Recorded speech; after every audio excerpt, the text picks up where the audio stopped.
بسم اللہ الرحمن الرحیم۔ السلام علیکم ورحمۃ اللہ وبرکاتہ۔ اس طرح کے متعدد واقعات سننے کے لیے ہمارے چینل کو سبسکرائب کریں۔ ہندوستان میں سومناتھ کا مندر پورے ہندوستان کے لوگوں کا مرکز تھا۔ یہاں پر میلوں سفر طے کر کے لوگ آیا کرتے تھے۔ یہاں پر سونے کے بنے ہوئے بت اور مورتیاں بھی نصب کی ہوئی تھیں، اور اس مندر کی خاص بات مورتی کا ایک خاص جادو تھا، جس کی وجہ سے بڑے بڑے لوگ اس کی طرف متوجہ ہوتے تھے۔ کئی سکھ اور عیسائی بھی اپنا مذہب بدل لیا کرتے تھے، اور سومناتھ کا مندر دیکھ کر لوگ ہندو مت کو قبول کر لیتے تھے۔ خواہ اپنے مذہب پر کتنے ہی پکے ہو، مگر اس منظر کو دیکھ کر سجدے میں گر پڑتے۔ اس کے اندر ایک اتنا بڑا کرشمہ اور ایسا غیر فطری نشان تھا کہ انسان حیران رہ جاتا۔ اس میں ایک ایسا بڑا بت تھا جو بغیر کسی سہارے کے ہوا میں معلق تھا، نہ چھت کے ساتھ لگا ہوا تھا اور نہ زمین پر پڑا ہوا تھا۔ ایک عجیب و غریب کیفیت کے ساتھ ہوا میں لٹکا رہتا تھا۔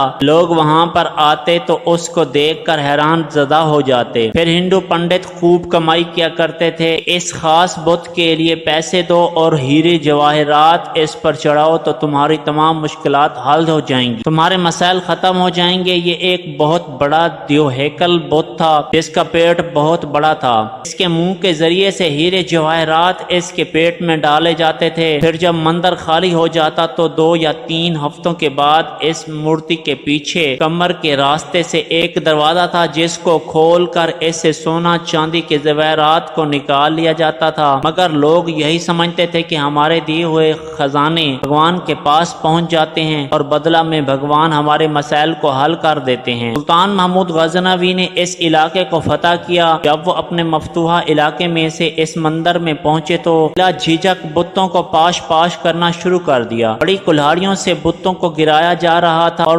سلطان محمود غزنوی بھی تلوار سے بتوں پر وار کر رہے تھے۔ ابھی آدھا مندری ہی بتوں سے پاک ہوا تھا کہ بقایا کو دوسرے دن پر چھوڑ دیا۔ پجاری اور پنڈت مل کر سلطان محمود غزنوی کے پاس حاضر ہوئے اور بڑے اتحاد کے ساتھ، بڑی لجاجت کے ساتھ اور درخواست پیش کرتے ہوئے قریب آیا اور کہنے لگا، یہ پیشکش بہت بڑی ہے، کیونکہ ہم نے بہت سارے بتوں کو توڑ دیا ہے۔ کہا کہ اس علاقے پر آپ ہی قبضہ رکھیں، مگر ہمارے اس بت کو مت توڑیں۔ اس کے بدلہ میں ہم آپ کو پورے ہندوستان کی دولت دینے پر آمادہ ہیں۔ سلطان محمود غزنوی کا ایک وزیر آپ کے صرف ایک بت کو چھوڑ دینے میں کوئی حرج نہیں، آپ اس پر ضرور غور کیجئے، کیونکہ جو مال و دولت آپ کو ملے گا، اس سے ہمارے دین اسلام کی حکومت بہت آسانی سے مستحکم ہو جائے گی۔ سلطان محمود غزنوی نہیں ان ہندو پنڈتوں کو کوئی جواب نہ دیا۔ دوسرے دن اپنے ساحر طبیعت یعنی ماہر سائنسدان البیرونی کو لے کر مندر میں پہنچے، کیونکہ آپ اس معمہ کو حل کرنا چاہتے تھے۔ جب آپ وہاں تشریف لے گئے، بت کو چاروں طرف سے گھوم کر دیکھا، کوئی پتیلی چیز یا کوئی بھاری چیز یا کوئی معمولی سا سہارا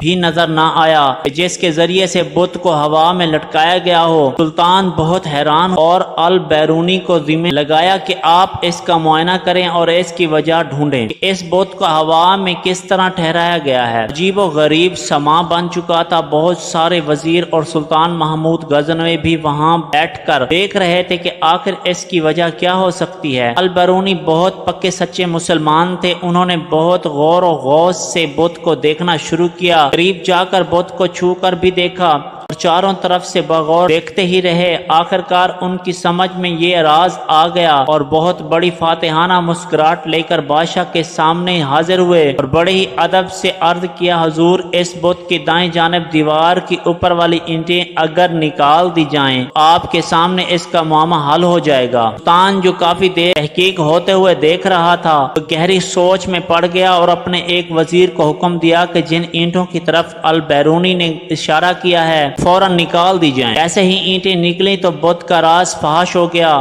کہ دائیں طرف والی دیوار سے اینٹیں نکالی، بت دائیں جانب سے زمین کی طرف جھک گیا۔ ابھی وہ زمین پر گرا نہیں تھا، مگر اس کی ایک طرف بالکل نیچے کی طرف جھک گئی۔ یہ چیز پہلے سے بہت زیادہ حیران کن تھی۔ اینٹوں کا بت سے کیا تعلق ہے؟ سلطان نے البیرونی کو بلا کر پوچھا کہ اس پہلے سے ذرا پردہ اٹھائے اور ہمیں بتائے آپ تحقیق کی گہرائی تک کیسے پہنچے۔ البیرونی نے بتایا کہ حضور، در حقیقت یہ سارا بت بہت اعلیٰ قسم کے لوہے کا بنا ہوا ہے۔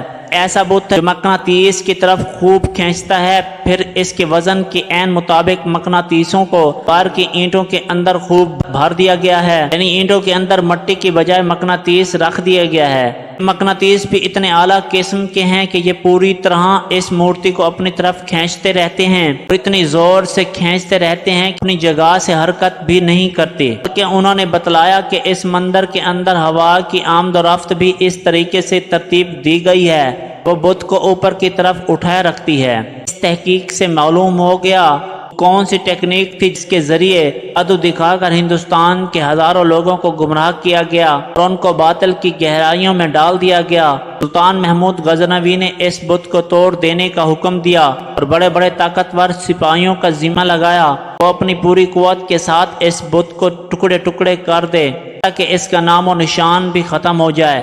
طرح کے متعدد واقعات سننے کے لیے چینل کو سبسکرائب کریں اور بیل آئیکن کو پریس کریں تاکہ ہماری نیو آنے والی ویڈیوز آپ کو ملتی رہیں۔